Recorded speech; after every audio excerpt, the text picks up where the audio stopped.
us. And as I was preparing for this morning, I was thinking about the times where Jess and I were preparing to have Watson, and he, when you're getting ready to have a kid, you're like, man, I don't know what I don't know. So we're asking everybody, like, well, okay, what's it like? And everybody has tons of things to tell you about how to get ready to, to be a dad, to be a mom, to ready for kids. But really, it gets so much deeper so quickly. So when we had Watson, because Watson's about to turn 2, like in a week, which is awesome. He's going to be 2. That's crazy. I just can't believe it's gone so fast. But when we just had him, and just no one could have prepared me for these kind of feelings. I remember this just happened actually the other day. I was holding him, and we were kind of wrestling and doing some stuff and everything, and then I just looked at him right in the eyes, and I was like, Watson, I love you. And usually at that moment, he like throws a ball at my face or something, because he's a toddler and he's just like, let's get it on. And but at this moment, this was just one moment that was very different. He like put his head right on my forehead, started smiling and like giggling really, really quietly. And I was just like, just like, I felt like my heart was gonna pop out of my chest. I mean, he was just so close. No one could have prepared me for that kind of feeling. Like, I just didn't have that kind of expectation for what was gonna happen in my heart. Also, on the flip side of that, at 3 in the morning, when you're awakened by a blood-curdling scream. See, some of you who are by yourself, single, and like you know what it is to like have a nice sleep of 8 hours with no one screaming in the middle of the night. Listen, like parents, you know what I'm talking about. There is nothing there, like it just grabs every organ on the inside of your body when you're awakened by a scream. Who likes that as an alarm? No one could have prepared me for the feeling as you're walking around 3 in the morning. God, where is he? What is happening? All of this. No, I didn't even expect that either. And I just want to talk a little bit in regards to relationships about this idea this morning about expectations. Because expectations really, they guide so much of what we feel in a relationship. So you want to write this down as this title, what did you expect? What did you expect? Especially when you're talking about relationships. Because expectations are everything. If you have right expectations, you will prepare. Right expectations equal preparation. Wrong expectations equal frustration. If you have the wrong expectations, you will be frustrated in any relationship. Well, I expect that I'm going to get breakfast in bed every day once we get married.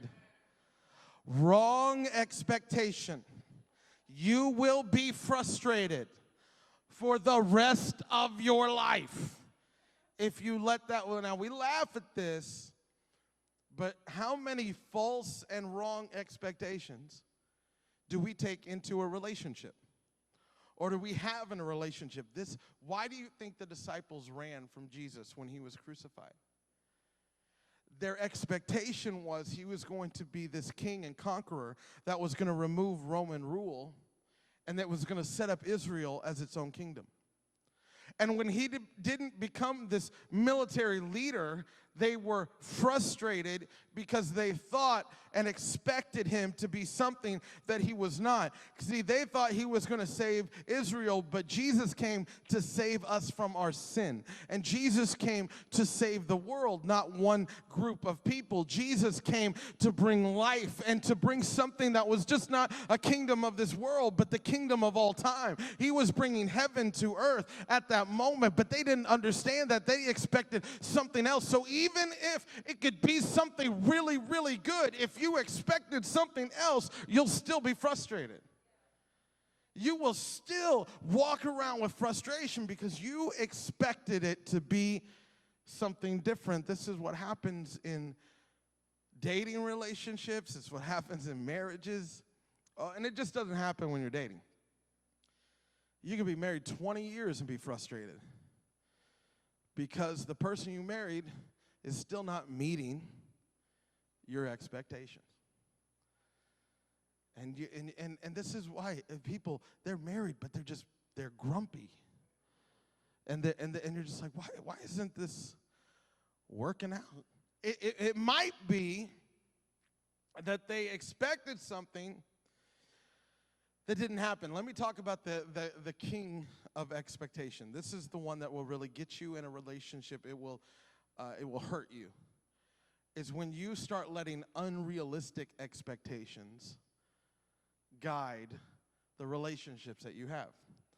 Unrealistic expectations. You can write that one down. Unrealistic expectations will hurt you so much. Look at what Proverbs says. Proverbs says this. Says, hope deferred makes the heart sick, but a dream fulfilled is the tree of life. Translation, expectations that didn't happen make your heart sick. I expected that we were going to be in love forever and it was just going to feel so good. And wasn't it going to be like a romantic comedy? Like it was kind of rough at the beginning, but then we kind of worked it out and then it was just beautiful. Why does it still feel rough? Because relationships don't work out like that in 2 hours. Unrealistic expectations make your heart sick. And you wonder why you're frustrated in your dating relationship. You wonder why you're frustrated in your marriage. You wonder why. Now listen, some of you who might be in high school right now and you're like just starting out and you're just like all of the feelings are starting to like, oh, he likes me, she likes me. Stop and write some of these things down. Because why they might not be taught in the romantic comedy that you watch, they are going to help you have healthy relationships. These unrealistic expectations gnaw at your heart, and they start bringing in poison into your. Let me read just a couple of these unrealistic expectations. Number one, I am waiting for the whole package. This is an unrealistic expectation. And some of us we laugh and we're like, well, I'm not waiting for the whole package, but I am waiting for him to have a good bank account, and he does need to be hot, and he also needs to love Jesus, and he needs to go to church, and he needs to like to shop, but he has to be a good conversationalist, but I need him to be able to fix cars and to be able to fix things around the house, and I need him to be on time, but not too uptight, but I need him to be a neat freak, but I also need him to make sure that he doesn't forget anything. I need him to let me pick the movie and pick where we eat every single time, but I don't need him to be a pushover. I need him to be strong, but I also need him to love his mom, but not too much because that's weird. Who is this? It is no human ever that's been created, I'll tell you that right now. But somehow we let these unrealistic expectations start sneaking into our life, and we let these create this weird checklist.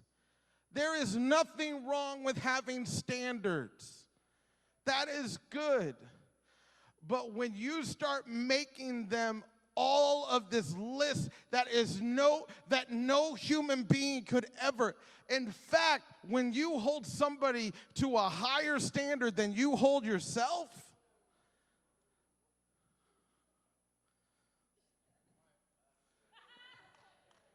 and then all of a sudden you're not going to date that. Well, they're not, but I mean, listen, everybody knows me. I'm good, but they need to be. Then all of a sudden, you're waiting around not ever getting a date, wondering what's happening, checking every app that you could, going through every single well, they can't, no, they don't, no. Again, standards aren't bad. But when they turn into these unrealistic expectations, listen, this also is why some of you who've been married for 20-something odd years are still frustrated, because you're still trying to fit your spouse into being this whole package. Yeah, they work hard and they do this and they do that, but you know what? They don't like the same movies I do. It just gets, and you can pick anything you want. What happens, this happens in marriage, you minimize the things that you really love about the person, and you maximize the things that you wish they'd be better at. And so what happens is you stop loving them. You stop loving them. Because love doesn't keep a record of wrongs. But we'll write it down. Well, he's not good at this. She's not good at this. She's always doing this. And you just start writing down all these things. And I'll tell you what will help you get past some of these. Because honestly, here's the thing. When you get older, your set of non-negotiables gets shorter. Like you get older, and all of a sudden, is he breathing? All right, come on. Just like, I'm not gonna be an old maid. Come on. Just all of us. But here's the thing: when you get older, you have a choice. You can make a choice. You can either be a settler, or you can get smarter. One of those two things. Settling is where you're like, I'll just throw it out the window. There's no, if they say yes, then I'll just say, come on, baby, because I ain't getting any older or younger. You're not getting any younger, and let's do this thing. I know that we hate each other, but hey, come on, at least we're not alone. And all of a sudden, you've thrown out everything, every standard. Don't do that. Get smarter. What that means is you start understanding what's important and what's not. You start realizing, oh, I don't need him to have a humongous bank account, but I definitely need him to have a job. I don't need him to look like a movie star, but I do need him to love Jesus. Like you start realizing what's important and what's not. You start, because when you're younger and you have all your life in front of you, you're like, well, they got to look like this. And they got to look, when you get older, you're like, everybody looks the same in the dark. It's fine. Let's get married. And you start realizing that some of you are just getting that now, and you're like, I know what he's talking about. Listen, we live in a world that puts way too much importance on things that are so menial. They put an importance on looks, or they put an importance on how much money you have, or they put an importance on what kind of job you have, or what kind of clout that you have, and how many people listen to you or how many people don't listen to you. And we start thinking that this is important. You know what? Those things don't pass the test of time. And you can be married to somebody who has a humongous bank account and still be so frustrated because you're not in a relationship that is, there's stuff that really, really matters. And you got to figure out what really matters in your relationship. Let me give you a couple of things that really matter in a relationship. These things aren't, they don't show up on an Instagram post, but they do show up in a healthy marriage. You want to find somebody who's teachable, who doesn't think they know it all. You want to find somebody who's humble, who doesn't walk in with pride every time that you start talking. You want to find somebody who doesn't hold on to an offense. Oh, listen, that's going to make your marriage real awesome real quick. When you've got a spouse or you've got a boyfriend or a girlfriend who doesn't lord over you when you mess up. Oh, I'm so thankful Jess does this. She forgives me so quickly, and it's so awesome because there's so many times where she could have held my feet over the coals and been like, well, you did this, or you said this, or she doesn't do that. And I'm so thankful. That's what makes a good relationship. Able to communicate. Listen, this is important. You want to have a good relationship, a good spouse, or a good boyfriend or girlfriend, you got to be able to talk. For some of you who listen, can I talk to the ones who are like have a hard time talking? You just look up at me because I don't have a hard time talking, so I can just talk for you. You got to figure out how to start opening up your mouth and talking about the things that matter. Because some of you have all the conversations, but you have them all in your head. And it's really messing up your marriage, and it's really messing up your dating relationships. You got to be able to talk. You got to be able to communicate. I'm not saying you have to say 8,000 million words, but you have to be able, you got to find somebody who can communicate. Also, you got to find somebody who's a hard worker. That's awesome. It's great. Listen, this isn't like sexy, but it's really good for your marriage, and it's really good for dating. Just somebody who's not lazy. Who are you dating? Oh, this person, he's great. He's awesome. He's so nice to me. Oh, that's great. What does he do? He lives in his mom's basement. He plays video games. No. Hard work. You want to find somebody who has a heart for Jesus first. This is the most important. Somebody whose heart is open to the Lord and wants to have God be the center of their life. You want to find somebody also who has a habit of being in church. They have a habit. You're not dragging them to church, but they have a habit of being in church. This is good. These are good things. Okay, second one. First one, I'm waiting for the whole package. That's an unrealistic expectation. Second one, I will be able to fix them. This is also very stupid. Don't do this. Listen, no one's been able to fix you, so why do you think you can fix somebody else?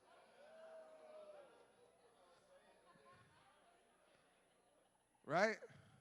I mean, listen, the audacity of you to think that you can walk into a relationship, oh, they're okay, but wait till I get a hold of them.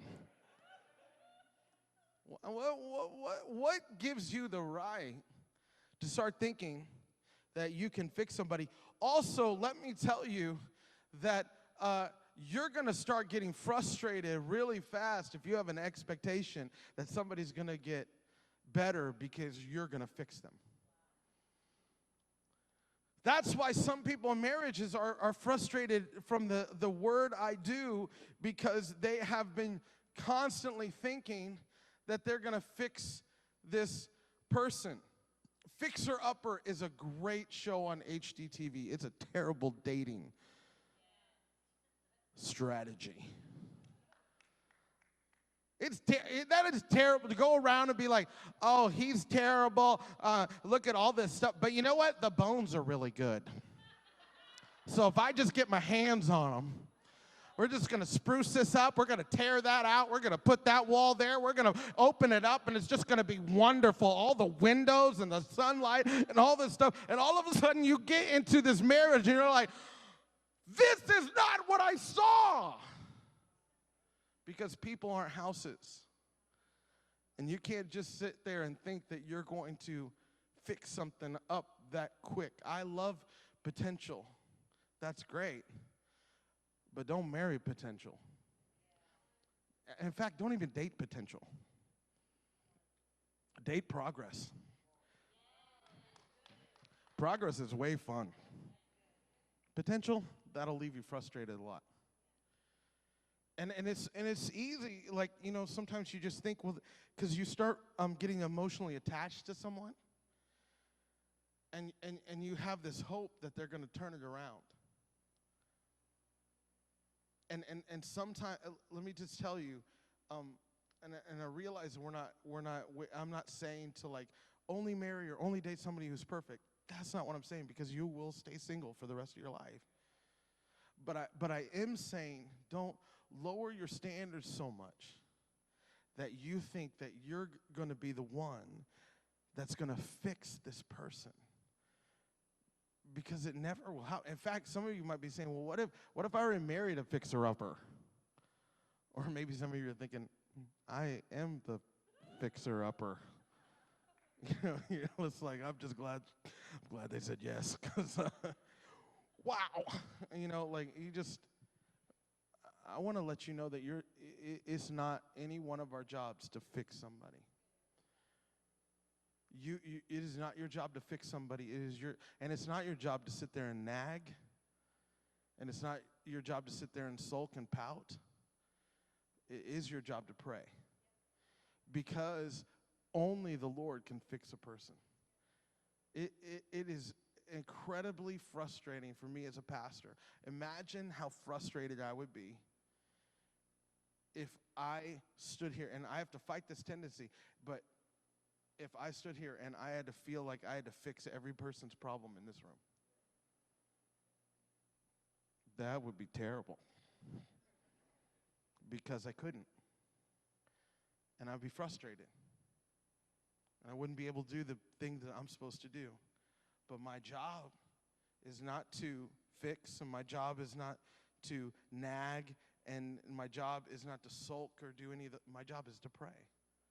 My job is to lead and help guide every single person in our church, not to look at me and not to look at the church or not to look at somebody else, but to turn your face towards God. And if you can turn your face towards God, God can actually fix who you are on the inside.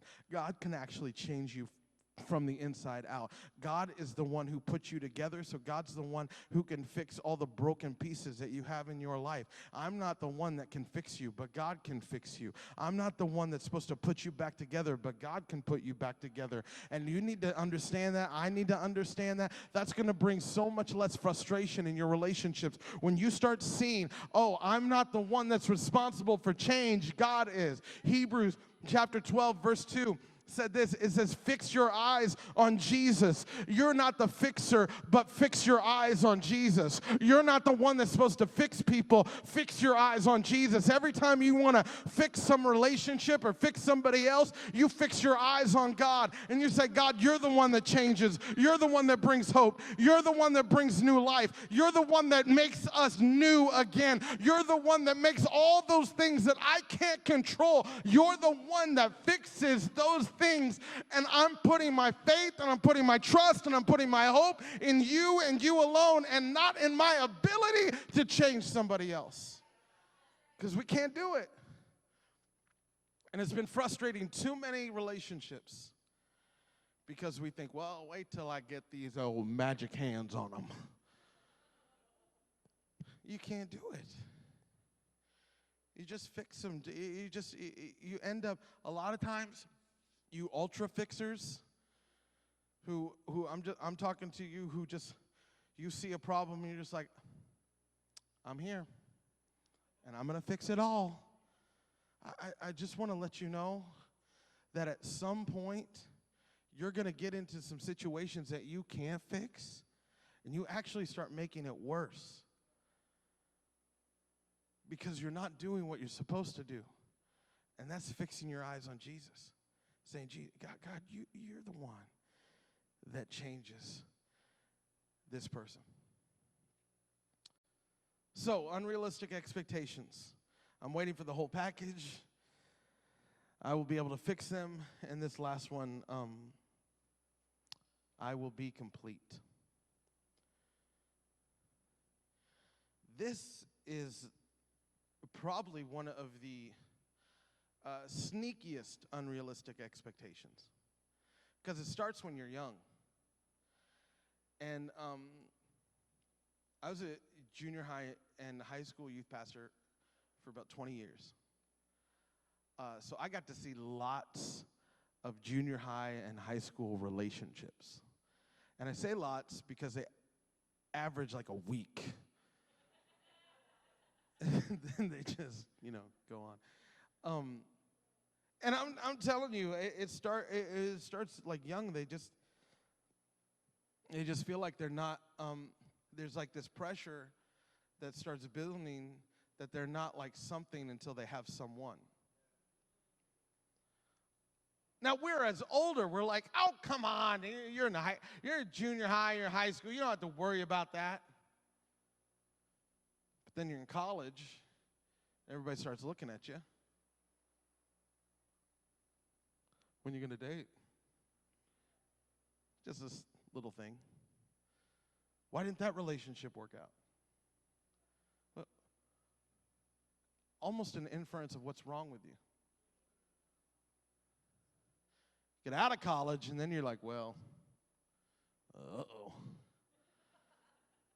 Getting your job, and what about the people you work with? And then you start getting the people. Now, see, it's graduated from junior high of, oh, you don't need that. It's no big deal. You'll get it. Now, once you're now single and you're in your job, now people are like, I know this person that I've got a cousin that they have like this single person. They're really great. Let me stop you right there. All of a sudden, it's starting to build now that there's something not right with you until you have somebody. So maybe some of you got married young because you were like, oh, this is awesome, this is great, but there's also something inside of you that's like, this is what you do to be complete.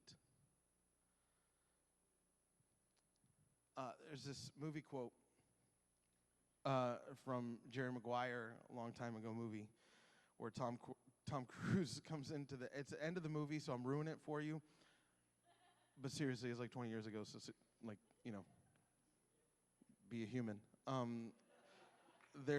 He comes into this room, and he looks at the girl that he likes, and he goes, you complete me. And everybody's like, oh, so beautiful. And I'm looking, I'm like, that's so stupid. That is the dumbest thing that I've ever heard another human saying to another human. Now, we all look at it like, oh, it's so beautiful, it's so wonderful. I get the sentiment that's happening, but don't buy the lie that's also served with the sentiment that you're only a half until you meet somebody else, and then they make you finally complete. Because see, here's the truth, that God has made you to be something apart from anyone else, something of His own creation. You first are not, you're first not a husband or a wife or a boyfriend or a girlfriend. You are first a son or a daughter. And we've got to understand that. Now, God also said it's not good for you to be alone. God also said that you can't, so, don't get it twisted that, oh, it's good, I'll just do it by myself and, run out with pride and all that kind of thing. No, that's not what I'm saying. What I am saying is that if you start thinking that somebody is supposed to bring you completeness, some of you guys, listen, some of you guys have been married for a long time and you are still needing your wife to fill some kind of void in your heart or pride or something that only Jesus can fill. Some of you are married, you wives, you're married to your husbands, and you're looking for some affirmation or something that you didn't get from your dad or something you didn't get from a long time ago, and you're still looking something for him, and you're being frustrated because you still don't feel complete yet. Some of you who are dating, you're running from relationship to relationship to relationship, trying to get something filled that's still not being filled. And it doesn't matter if you're sleeping with some person or you're thinking, well, this is going to do it, or maybe it's this kind of relationship that I need, or if this, and you feel, and you're wondering why it keeps feeling empty and empty and empty and empty. And I want to let you know that there is something in your life that only the Lord can fill. There is something in your life that only Jesus can fill. There is something in your life that will only be complete when you bow your knee to your Father in heaven and say, God, my life is yours and yours alone, and no one else owns my life but you. And when you bow your life to him and you put your life in his hands and you say, God, I am yours, and I want you to have complete control over my life, guess what happens? You become complete. Then when you're complete like that, listen, it is beautiful because you're able to enter into a relationship and you actually get to know what it's like to be complete. And then hopefully you find somebody else who's complete. And when two complete people get together, what happens is they're able to give to each other instead of, oh, I need to take from you because I'm not complete yet. Because when you get two halves together, they're constantly trying to take what they need, but they're never getting what they need. And that's why it always ends up in frustration, because I thought I was going to be complete when I got in this relationship, but it won't work. So God, we're asking you to fill this room with your presence. Because I want to remind us all, you want to have a good relationship, you want to have a good marriage, first and foremost, let your relationship with Jesus be awesome. That's going to make your marriage better. That's going to listen, when you get close to Jesus, it's really hard to be selfish. You can try, but it's hard. When you get close to Jesus, it's hard to look out for yourself more than other people. When you get close to Jesus, it's easier to defer to somebody else. When you get close to Jesus, it's easier to forgive. When you get close to Jesus, it's easier to believe the best. When you get close to Jesus, it's easier to have faith and to have hope. And when you start pulling all of those things together and putting those in a relationship, that's what helps. So all over this room, let's all stand together. I really believe that as we're starting the series, we got 2 more Sundays that we're going to be talking through this stuff. I believe that God wants to work through all of these different relationships. Now listen, I don't care if you're single or dating or you've been married 50 years, married 60 years, married 6 months. Every single one of us has this opportunity to let the light and love of Jesus fill every one of these relationships.